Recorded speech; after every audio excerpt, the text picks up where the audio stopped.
حضرت علی رضی اللہ تعالیٰ عنہ روایت کرتے ہیں کہ نبی کریم صلی اللہ علیہ وسلم نے ایک انصاری رضی اللہ عنہ کے سرہانے ملک الموت موت کا فرشتے کو دیکھ کر اس سے فرمایا، میرے اس صحابی کی روح نرمی سے نکالنا، یہ مومن ہے۔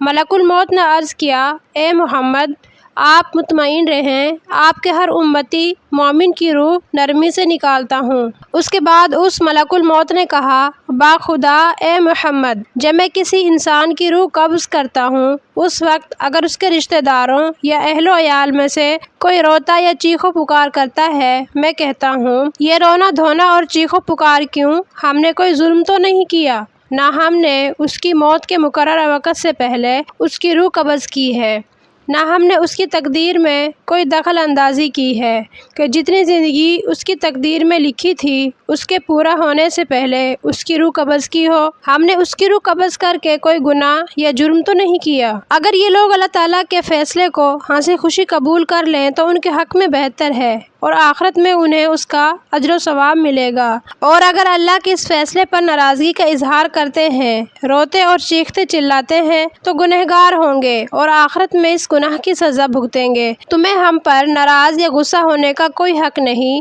ہم تمہیں نصیحت کرتے ہیں کہ ایسی حرکتوں، رونے دھونے، چیخو پکار کرنے سے باز رہو اور پرہیز کرو۔ ہماری تم سے آئندہ بھی ملاقات ہوگی، لہٰذا محتاط اور ہوشیار رہو۔ روئے زمین پر خشکی و تری، سمندر میں کوئی گھر یا کوئی جگہ ایسی نہیں جہاں کوئی جاندار رہتا ہو اور میں اسے نہ پہچانتا ہوں۔ میں دن رات 24 گھنٹے میں 5 مرتبہ ان کے چہروں کو دیکھتا ہوں، ان کے ہر چھوٹے بڑے کو اچھی طرح جانتا ہوں۔ یہ اپنے آپ کو اتنا نہیں جانتے جتنا میں انہیں جانتا اور پہچانتا ہوں۔